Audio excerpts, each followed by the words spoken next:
처럼 다 합독하도록 하겠습니다. 로마서 8장 18절부터 23절까지입니다. 시작. 생각컨대 현재의 고난은 장차 우리에게 나타날 영광과 좋게 비교할 수 없도다. 피조물의 고대하는 말은 하나님의 아들들에 나타나는 것이니 피조물이 허무한데 굴복하는 것은 자기 뜻이 아니요 오직 굴복해 하시는 이로 말미암음이라. 그 바라는 것도 피조물도 썩어짐에 종노릇한 데서 해방되어 하나님의 자녀들의 영광의 자유에 이르는 것이니라. 피조물이 다 이제까지 함께 탄식하며 함께 고통하는 것을 우리가 아나니 이뿐 아니라 또한 우리 곧 성령의 처음 익은 열매를 받은 우리까지도 속으로 탄식하여 양자될 것 곧 우리 몸의 구속을 기다리느니라. 아멘. 우리는 정보 시간에 예수 그리스도의 고난을 중심으로 은혜를 나눴습니다.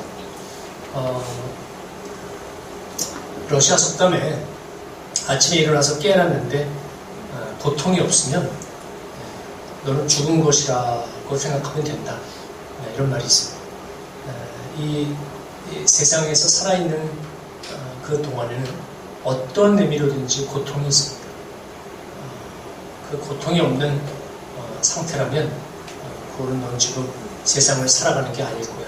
죽은 몸일 거야. 이런 그런 과장된 이야기까지 있을 정도입니다. 우리가 예수 그리스도의 고난을 특별히 이 성도로서 이해하고 잘 인식해야 되는 이유는 두 가지가 있습니다. 첫 번째로는 우리의 하나님이신, 우리의 구세주이신 예수 그리스도가 어떤 고난을 겪었나라는 것을 아는 그 자체가 의미 있는 일이고, 또 하나는 우리 이 세상을 살아가는 하나님의 자녀인 우리 성도들도 고난을 겪게 되는데 그 고난이 예수 그리스도와 닮은 고난이기 때문에 그렇습니다.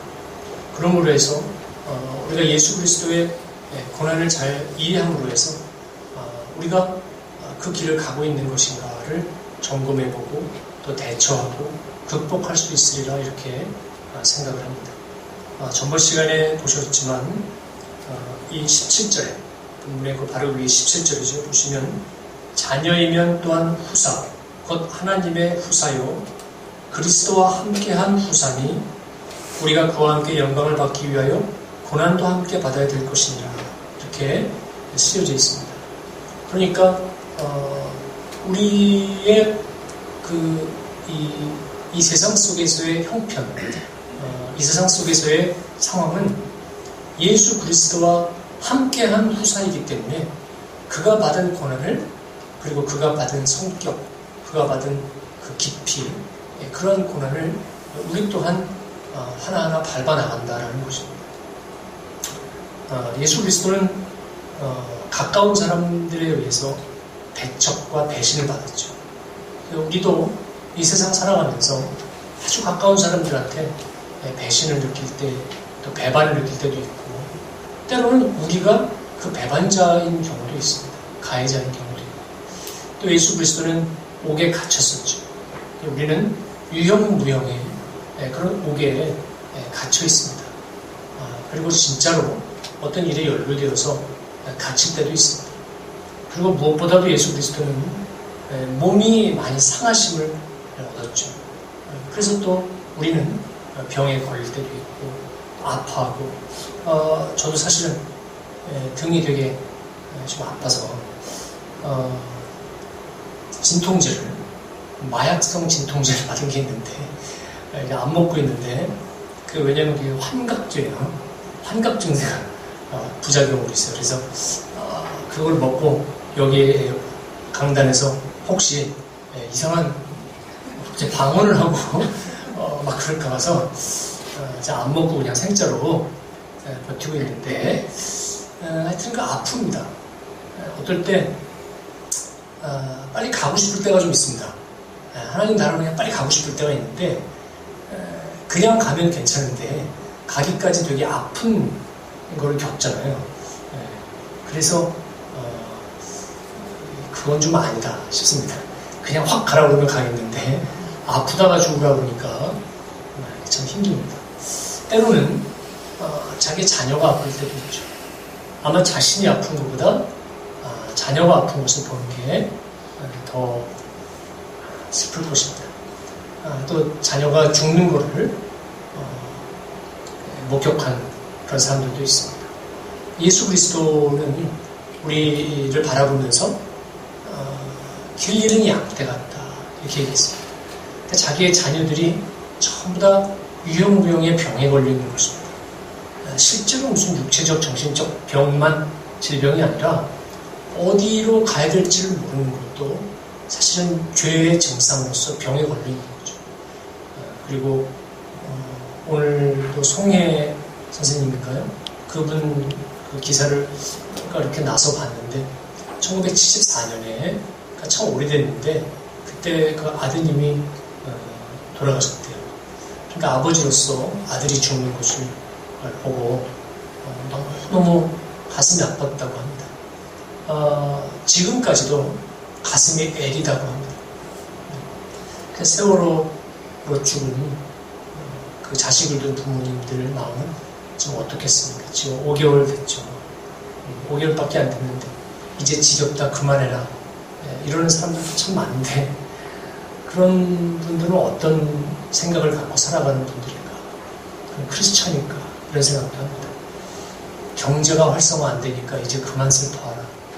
이게 이제 물질주의의 가장 큰 폐해죠. 자식 죽은 부모를 조롱하고 하는 이런 일이 있어서는 안 될 것입니다. 그러한 이 고난들을 우리가 안고 살아갑니다. 그래서 오늘 본문에 보시면 19절 보실까요? 19절 피조물에 고대하는 자는 하나님의 아들들에 나타나는 것이니라고 했습니다. 이 말씀은 어떤 의미냐면 우리가 너무 고통스럽고 고난을 겪기 힘드니까 저기 어디서 이렇게 모세 같은 분, 아브라함 같은 분 이런 하나님의 아들이 저기서 이렇게 뿅 나타나기를 바란다. 그런 뜻이 아니고요.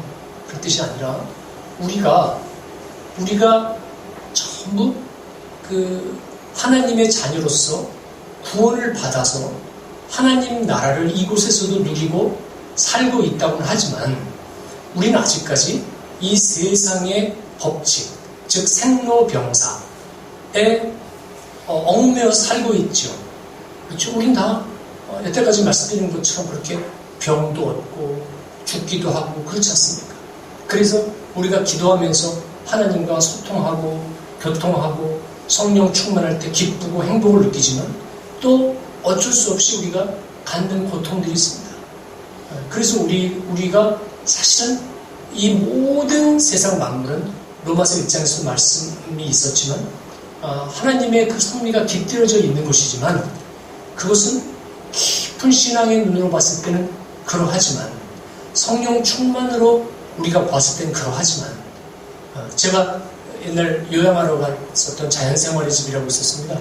거기서 늘 등산하고 이렇게 내려올 때 나뭇가지들이 이렇게 있는데 전부 그 나무들이 하나님을 찬양하기 위해 이렇게 손을 올린 것 같아 보이더라고요. 그때 그 정말 40 넘은 남자가 막 질질 울면서 그 산길을 내려왔던 게 기억이 납니다. 그러나 여러분, 그러한 것이 우리 성도들에게 허락이 되어 있지만 실제 우리의 삶은 또한 이 코스모스, 이 세상 것에 또한 얽매여 있습니다. 돈이 없으면 옷을 사지 못합니다. 돈이 없으면 자녀를 오늘 먹이지 못합니다. 병에 걸리고.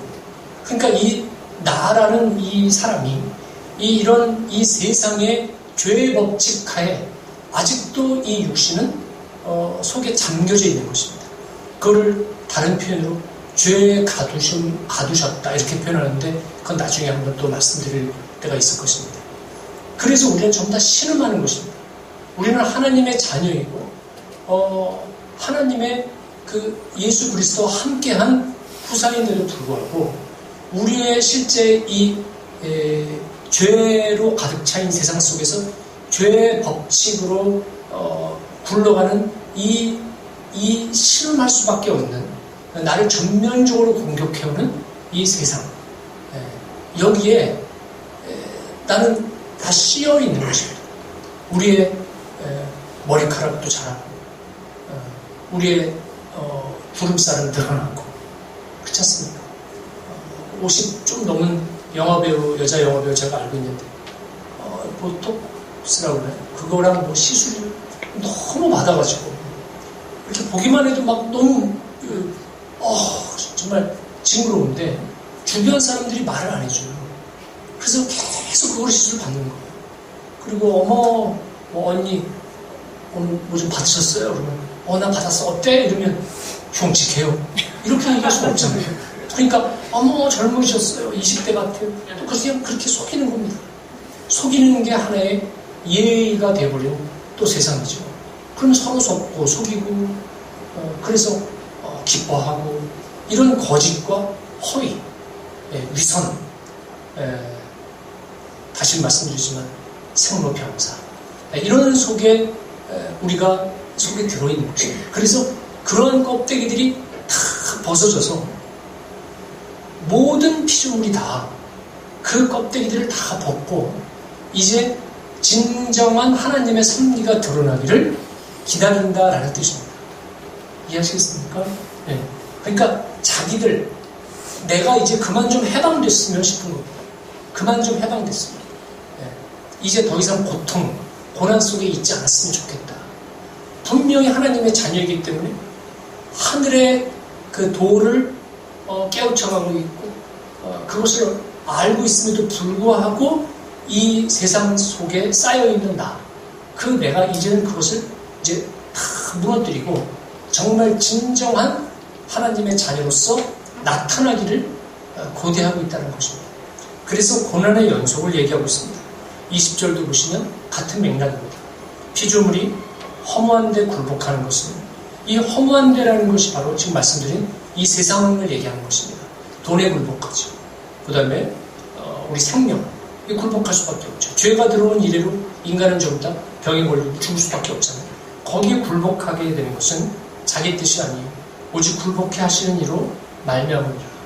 그러니까 이걸 잘못 여러분이 오해하시면 이거 하나님이 우리를 좀 나쁘게 하셨단 말이야. 그런데 우리가 7장에서 계속 공부했던 것처럼 하나님은 우리의 죄성을 알라고 하십니다. 우리의 죄성을 알라고 하십니다. 그러니까 우리가 이런 죄 가운데 있고 그 죄의 징조로 나타나는, 사망의 징조로 나타나는 온갖 거짓들과 물질을 쫓는 것과 질병과 나와 친한 사람과의 이별과 죽음과 이 모든 것들 속에서 곧 하나님을 바라볼 수 있게 만드는 것입니다. 인간은 그렇지 않으면 하나님을 바라보지 않습니다. 여러분, 얼마나 많은 사람들이 자신에게 끼쳐진 비극 때문에 하나님한테 돌아섰습니까? 하나님한테 돌아갔습니까? 그렇죠? 평온하고 풍족하게 살면 절대로 하나님을, 절대로는 아니지만 하나님을 바라보지 않는 그런 경우가 상당히 많습니다. 그래서 굴복해 하시는 이로 말미암습니다. 그러니까 너가 현재의 상황을 잘 알아. 너는 죄 가운데 있는 자다라는 것을 알게 하시는 겁니다. 21절, 그 바라는 것은 피조물도 썩어짐의 종로로 단돼서 해방되어 하나님의 자녀들의 영광의 자유에 이르는 것입니다. 이 말씀은 19절과 같은 말씀인 거죠. 다 이해하시겠죠? 그리고 22절, 피조물이 다 이제까지 함께 탄식하며 함께 고통하는 것을 우리가 아나니. 그러니까 우린 전부 다 함께 탄식하는 것입니다. 특히 성도의 탄식은 하나 더 추가됩니다. 질병이나 무슨 사랑하는 사람과의 이별이나 이런 모든 것들은 안 믿는 사람도 다 겪게 되는 인생에서의 고통입니다. 그러나 성도가 겪는 고통이 또 하나 있으니 그게 뭐냐면 내가 하나님의 자녀임에도 불구하고 하나님의 자녀답지 않은 나를 발견할 때 그 자괴감과 좌절감과 고통이 있죠. 그렇지 않습니까? 예수 그리스도도 그러한 고난을 받으셨습니다. 예수 그리스도는 얼마든지 그 고통과 고난을 피할 수 있는 능력이 있었습니다. 그럼에도 불구하고 예수 그리스도는 그 고난을 피하고자 하는 그런 유혹, 거기서 고통에서 벗어날 수도 있는 그 유혹을 물리치셨죠. 마태복음 4장에서 그 마귀한테 시험받으면서 얼마든지 이 세상 권세를 쥐고 예수 그리스도가 마귀와 결탁을 해서 결탁하자고 하셨습니까? 그렇죠? 이 세상을 보이는 이 땅을 다 당신에게 주겠다라고 이 세상 권세 잡은 마귀가 유혹하셨습니까? 그럼에도 불구하고 예수 그리스도는 그것을 내쳤습니다. 그러나 그 동일한 유혹을 받고 있는 인간은 너무나 약한 존재입니다. 그렇지 않습니까? 그래서 여러분들 그냥 정말 적나라하게 말씀을 드려볼게요. 예수 그리스도의 죄값으로 너희가 그 피값으로 너희가 죄에서 벗어났는데, 그런데 너의 사장님이 야유회를 가자고 한다. 야유회를 가자고 하는데 갑자기 예를 들으니까 지금 머릿속에서 막 생각을 막 하고 야유회를 가자고 하는데 그 야유회 갔는데 이렇게 절에 갔어요. 절에 가가지고 저희 가서 부처님한테 전부 다 전부 고기를 조아리고 이 절을 하면서 돈 얼마씩 내면서 이제 부처님한테 기도하자 하고 카리스마 넘치는 사장이 얘기했습니다. 그리고 그렇게 기도를 하는 사람한테 전부 1억씩 줄게 이렇게 얘기했습니다. 그런데 지금 나에게는 그 이사를 가야 되는데 돈이 한 푼 없어서 길바닥에 나앉게 생겼습니다. 참 이해가 너무 유치해서 제가 그냥 얘기만 했다 이런 생각이 드는데 초등학생한테 해야 되는 얘기들은 원래 원문에 없었던 거라서 우리는 그런 유혹을 많이 받죠. 가장 정말 돈이 없으면 아마 이런 사람도 많이 있을 것 같아요. 일단 1억 받고 기도 이렇게 하는 척한 다음에 속으로는 아닙니다. 기도하는 게 아닙니다. 척하는 겁니다. 그리고 다음날 주일날 와서 회개 기도하면 용서해 줄 텐데 이런 유혹이 많이 들었죠. 그렇죠? 물론 그것도 지혜일 수도 있을 것입니다만 그러나 바람직하지 못한 거 아니겠습니까? 우리는 이 물질적인 것과 여러 가지 것들에서 늘 유혹을 받습니다. 저 지금 이러한 설교를 준비하기 위해서 걸어오다가 내가 2006년 그때 돈 많이 벌 때 이 집 사놨으면 좋았을 거예요. 이런 생각이 들더라고요. 물론 그 죄는 아니지만 그런 어떤 그 재산에 대한 욕심 뭐 이런 것들이 저 안에 아직도 남아있기 때문에 그런 생각 드는 거 아니겠습니까? 모델 같은 여자가 지나가면 이렇게 봅니다. 그러니까 그 인간이기 때문에 있을 수밖에 없는 그 유혹들 있잖아요. 거기서 벗어나고 싶은 거죠. 특히 그것이 성도가 갖는 그런 자기 자신에 대한 좌절들 이런 것일 겁니다. 그래서 23절에 이뿐 아니라 또한 우리 곧 성령의 처음 익은 열매를 받은 우리까지도 속으로 탄식하여 양자될 것 곧 우리 몸의 구속을 기다리느니라. 그래서 우리의 영혼뿐만 아니라 우리의 몸도 이제 온전하게 천국으로 가는 그 완전하게 자유됨을 이제 기다리고 있다. 이렇게 이야기가 끝납니다. 그래서 굉장히 이 구절들이 무겁고 어둡고 이 세상 속에서의 이런 고난을 계속 이야기하고 있습니다. 그런데 우리 18절에 우리 오늘 본문의 처음에 보시면 분명히 이 오늘 본 구절들이 다 전번 시간에 이어서 이런 고난의 이야기였는데 18절에 보시면 조금 분위기가 다릅니다. 생각컨대 현재의 고난은 장차 우리에게 나타날 영광과 좋게 비교할 수 없도다. 이렇게 나왔죠. 그 여러분 한번 잘 생각해 보십시오. 제가 늘 하나님께서 우리에게 글로 계시하셨다. 그게 성경이다. 글이라는 것은 문맥이 있다. 그래서 문맥의 흐름을 잘 파악해야 된다. 이런 말씀을 드렸는데 그 위쪽에 보시면 16절, 17절 이 부분이 이제 고난도 함께 받아야 된다 라고 얘기했다가 18절에 생각컨대 현재의 고난은 장차 우리에게 나타날 그 영광과는 좋게 비교할 수 없도다. 그랬으니까 자, 너희가 지금은 고난을 받지만 이제 너희가 받게 될 영광, 이건 정말 너무너무 대단한 거야 라고 얘기했잖아요. 그럼 그 다음 절부터는 무슨 얘기로 가야 되죠? 영광이 얼마나 찬란한지 그쪽으로 가야 됩니다. 물론 성경에서, 구약에서 왕이 되는 것으로서 어떤 영광을 의미하는, 상징하는 그런 구절도 있고, 또 요한계시록에서는 천국을 본 요한이 아주 우리 그 당시 사람들에게 설명하기 알맞게 홍보석, 녹보석 막 이러면서 그 천국을 이렇게 묘사하는 것도 나오긴 합니다. 그렇지만 대부분의 경우, 그리고 지금 이 로마서에도 그렇고, 영광과 좋게 비교할 수 없도다 해놓고 영광이 어떤 건지 얘기 안 합니다. 그렇죠? 그 다음에 자, 너희가 받게 될 영광은 어떤 것이냐면 하면서 하늘나라가 이러하다. 그러니 너네 지금 고난은 아무것도 아니니까 잘 견뎌라. 이렇게 얘기해주면 참 좋을 것 같잖아요. 그렇죠? 그런데 그런 말이 없습니다. 그냥 영광과 좋게 비교할 수 없도다 하더니 다시 19절부터 피조물들이 탄식하는 이야기들이 계속 이어집니다. 저는 이 부분이 참 주목이 되는 그런 부분이었습니다. 글을 준비하면서. 구약에서 그 고난을 받은 사람들의 대표를 여러분들 누구라고 생각하십니까? 또 요셉도 있고 그렇죠. 근데 저는 개인적으로 예수 그리스도의 고난을 얘기할 때는 역시 예수 그리스도를 예표하는 대표적인 인물인 다윗. 그 다윗의 어떤 고난을 많이 이렇게 생각을 해봅니다. 어떤 일이 있었냐면 사무엘 상 30장 그 이전 이유를 보시면 나오는데, 다윗이 이스라엘에서 조국에서 망명한 적이 있습니다. 블레셋은 지금의 팔레스타인을 의미합니다. 그러니까 적국으로 망명했습니다.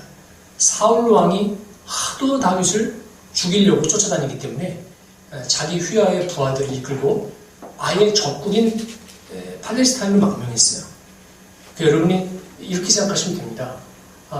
우리나라에 어떤 군대가 한 대대, 연대 가 북한으로 망명한 거랑 똑같은 거예요. 완전히 적군이잖아요. 그렇죠? 거기로 망명했어요. 그러니 그 다윗이 마음이 어떻겠습니까? 자기가 하나님을 쫓는 자인데 이방인에게 가서 자기 몸을 의탁하게 됐습니다.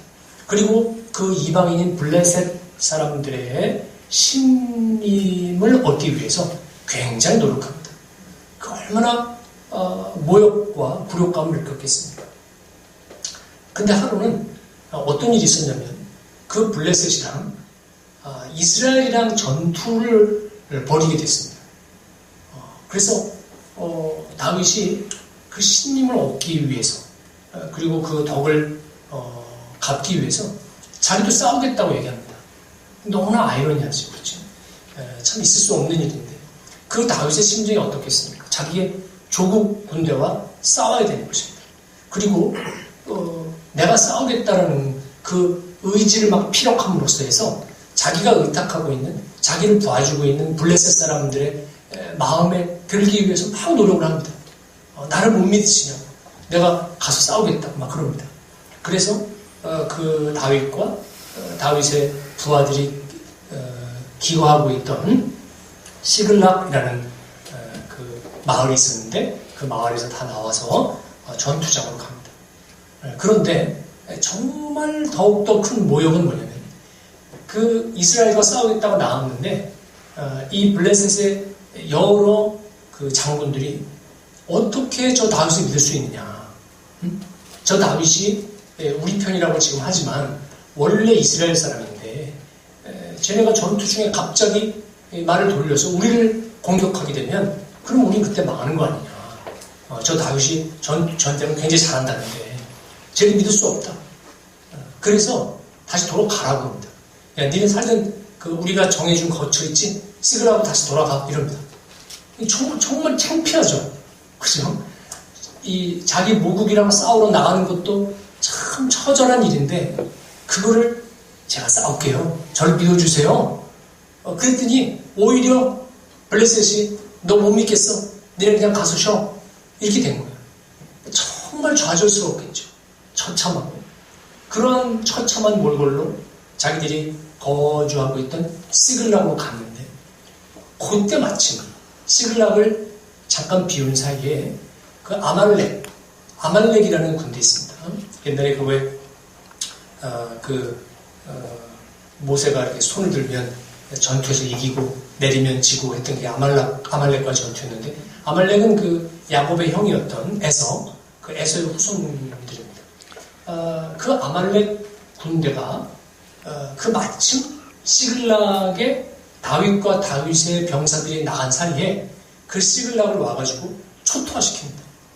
그래서 거기 있었던 모든 그 처자식들을 전부 다 포로로 노예로 전부 다 생포합니다. 그리고 집들은 전부 다 불태워버립니다. 그래서 사무엘상 30장 사무엘상 30장에 보시면 그 다윗과 다윗의 그 부하들이 눈물을 더 이상 흘릴 수 없을 정도로 눈물을 흘렸다고 나옵니다. 다윗이 특히 사랑하던 부인 아비가일이 있었거든요. 그 아비가일부터 해서 전부 처자식을 전부 다 데리고 전부 포로로 간 겁니다. 그래서 그때 부하들의 처자식도 마찬가지고. 그래서 무슨 일까지 생겼냐면 그렇게 처참한 정말 자괴감을 느끼는 그런 상황 속에서 그 부하들이 이제 화가 납니다. 이 모든 일이 다윗 당신 때문에 벌어진 일이다. 그래서 부하들이 또 반란을 일으켜가지고 다윗을 돌로 쳐 죽이려고 해요. 그래서 다윗이 막 급히 피하는 그런 일까지 생깁니다. 그 정말 너무너무 커다란 육적, 정신적 고난을 겪은 사람이 다윗이 아닌가 이런 생각을 합니다. 다윗은 그렇게 해서 나중에 천신만고 끝에 왕이 됐죠. 그리고 그 왕이 된 이후에도 나중에 또 그 죄를 저지르게 되고 그래서 그 아들인 압살롬부터 시작해서 그 자식들 사이에 또 이런 많은 분쟁들이 생깁니다. 그 큰아들 암논이 그 다말이라는 그 여동생을 또 겁탈을 하고 그러자 한 배에서 나온 그 다말과 한 배에서 나온 압살롬이라는 그 왕자가 암논을 또 죽이고 큰아들을 죽이고 그리고 나중에는 압살롬이 이제 반란을 일으켜서 다윗 왕을 쫓아내죠.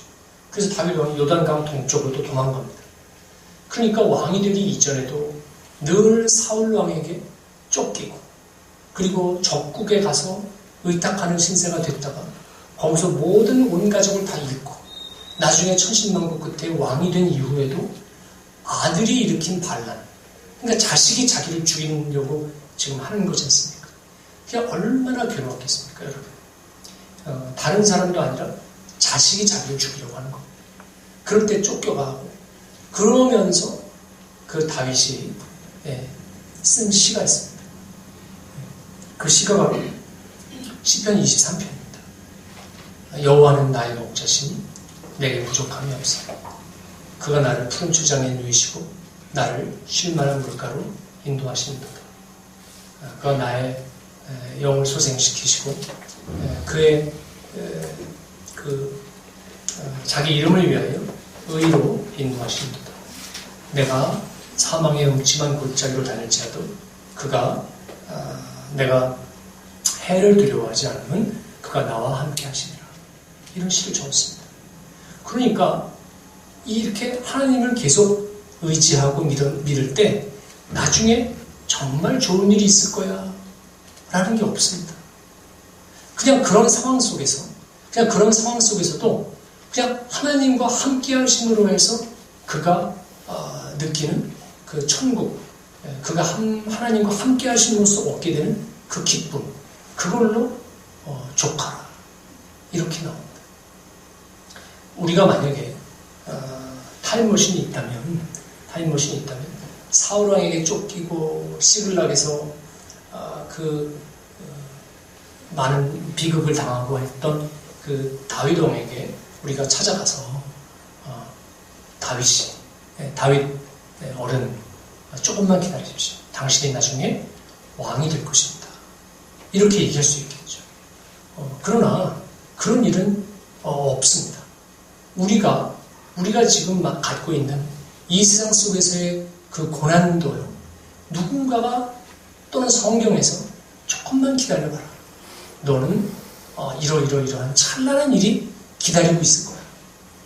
이렇게 얘기해주면 우린 정말 안심이 될 것입니다. 그렇죠? 그러나 성경은 그렇게 얘기하지 않습니다. 그렇게 아이들 어르듯이 너 조금만 있으면 이런 세상이 기다리고 있어. 이리로 와. 라는 무슨 놀이동산 광고하는 듯이 그런 식으로 우리에게 꾀지 않습니다.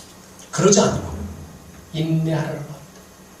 그래서 그 다음 나중에 로마서 8장에 우리가 나중에 볼 부분들이 주로 소망, 인내 이런 단어들이 쭉 나옵니다. 그냥 참으라는 것입니다.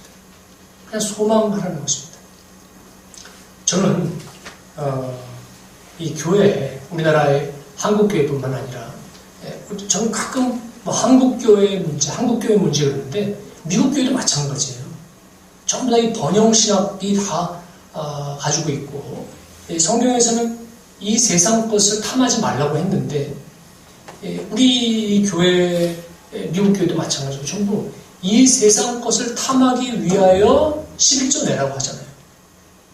그렇죠? 이 세상 것을 잘 얻기 위하여 기도하라고 하잖아요. 성경은 줄기차게 인내하라, 참으라, 버텨라 이렇게 얘기합니다.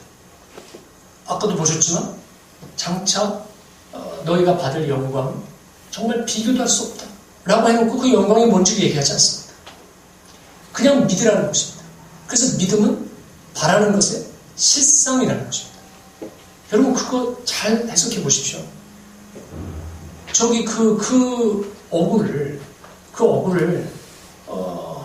이런 말씀드리기 외람됩니다만 어떤 목사님께서 수십 년째 다른 뜻으로 쓰어서 그래서 우리가 자꾸 잘못 알아듣고 있거든요. 믿음은 바라는 것의 실상이라는 말이 자꾸 내가 이렇게 될 거야, 이렇게 될 거야, 이렇게 될 거야, 이렇게 될 거야. 이러면 그렇게 된다. 그런 뜻으로 알고 있는 것 같아요.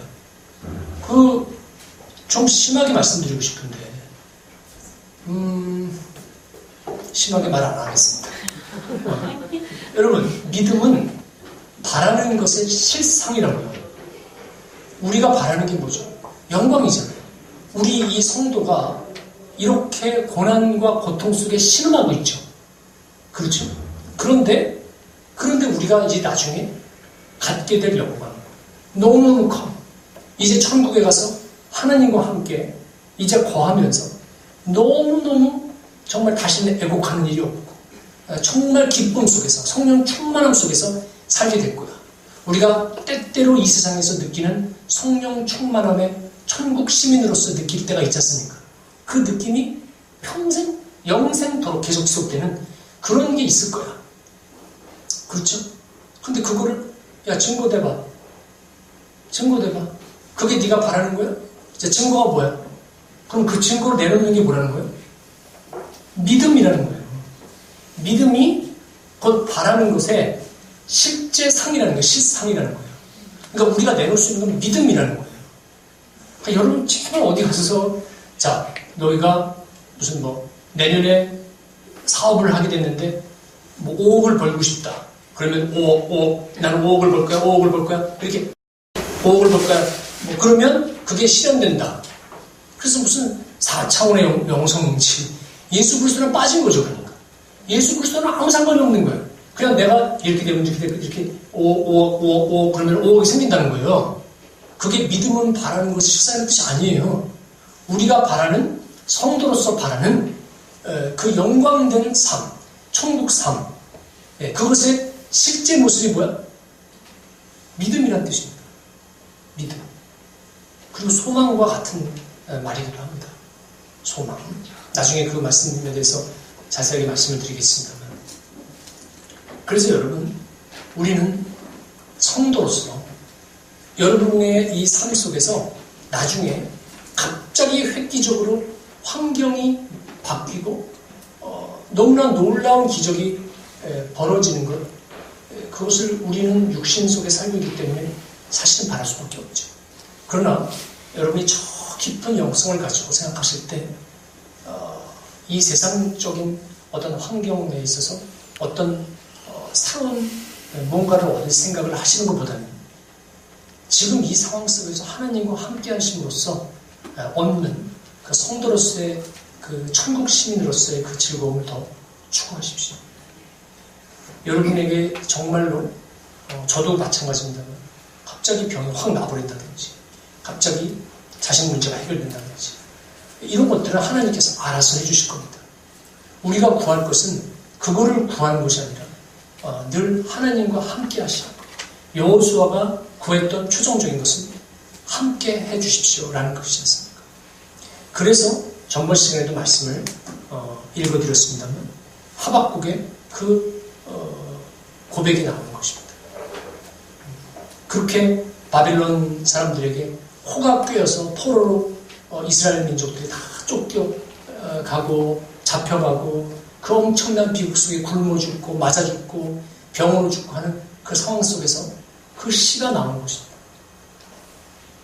무화과 나무가 무성하지 않고 포도나무에 열매가 없으며 감람나무에 소출이 없으며 밭에 먹을 것이 없고 우리의 양이 없고 외양간에 소가 없을지라도 나는 여호와로 말미암아 기뻐하노라. 나는 나의 구원의 하나님으로 말미암아 즐거워하노라. 그것이 하박국의 시입니다. 그래서 우리는 죽을 때까지 지금 이 상황일 수도 있어요. 그냥 이렇게 쭉 살다가 심하게 얘기하면 찌질하게 이렇게 쭉 살다가 그냥 쇠해질 수도 있습니다. 그러나 대신 여러분은 하나님과 함께 하십니다. 하나님과 함께 하시는 그 기쁨, 즐거움, 그리고 언젠가 이 모든 것을 다 벗어던지고 우리 속에서 정말 이 19절, 20절에서 나오는 것처럼 허무한데 굴복할 수밖에 없는 우리에게서 하나님의 아들들의 모습이 드러나는 그런 놀라운 영광을 우리가 받게 되고 그럴 때 하나님께서 우리의 손을 잡아주실 겁니다. 너무 정말 힘들었다. 이 세상 속에서 악전고투하면서 정말 힘들었다. 너무 고난이 있었지. 그러나 이제 내 품에서 함께 하자. 그리고 그것은 우리가 꼭 죽어서만이 아닙니다. 이 기독교인들의 특권이 뭐냐면 이 세상 속에 살면서도 천국을 맛볼 수 있는 그 경험을 부여받은 것이 우리 성도들입니다. 여러분 늘 그런 그 기쁨과 하나님께서 함께 하심을 항상 믿고 구하십시오. 여러분 가끔 찬송가 470장 우리 같이 부른 적이 있는데 찬송가 그 470장의 그 작사가가 호레시오 스탠포드라는 미국의 변호사입니다. 그 사람은 집이 불이 탔어요. 그래서 불이 타고 그런 비극 속에서 와이프가 몸도 좀 안 좋고 그래서 우리 여행 좀 하자. 유럽 여행을 하자. 그래서 유럽 대서양을 건너는 그 배를 다 유람선을 다 타기로 합니다. 그런데 이분은 좀 바쁜 일이 있어서 난 나중에 합류하겠다. 그러니까 그 와이프랑 부인과 내 딸이 먼저 가도록 하라 했는데 그 배가 침몰합니다. 그래서 천신만고 끝에 부인은 극적으로 구조가 됐는데 딸 4명이 전부 다 죽습니다.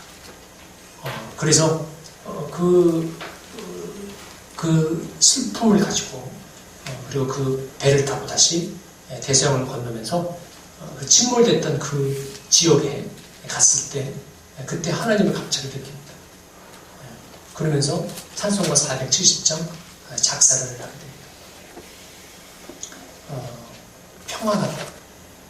거기서 어떻게 평안할 수 있겠습니까? 그러나 주와 함께 하는 것 평안하다. 내 영혼이 평안해. 이런 시를 적게 됩니다. 우리가 정말 도저히 있을 수 없는 그런 기적들이라는 건 바로 그런 기적들입니다. 그렇게 고난 속에서도 우리가 기쁨을 느끼고 너무 즐겁고 그런 것이 기적이지. 어느 날 돈이 갑자기 생기고 갑자기 병이 났고 그런 것만이 기적은 아닙니다. 그런 건 굉장히 부수적인 것입니다. 그런 기적 속에 딸려 들어오는 여러 가지 조그마한 기적 중에 하나일 뿐입니다. 그래서 베드로가 젊은 그 안진뱅이한테 얘기하지 않습니까? 내게 은과 금은 없지만 내게 있는 것을 너에게 주노니 예수 그리스도의 이름으로 일어나 걸으라. 이렇게 얘기하죠. 은과 금은 없습니다. 은과 금은 줄 게 없어요. 그러나 성령을 너한테 준다.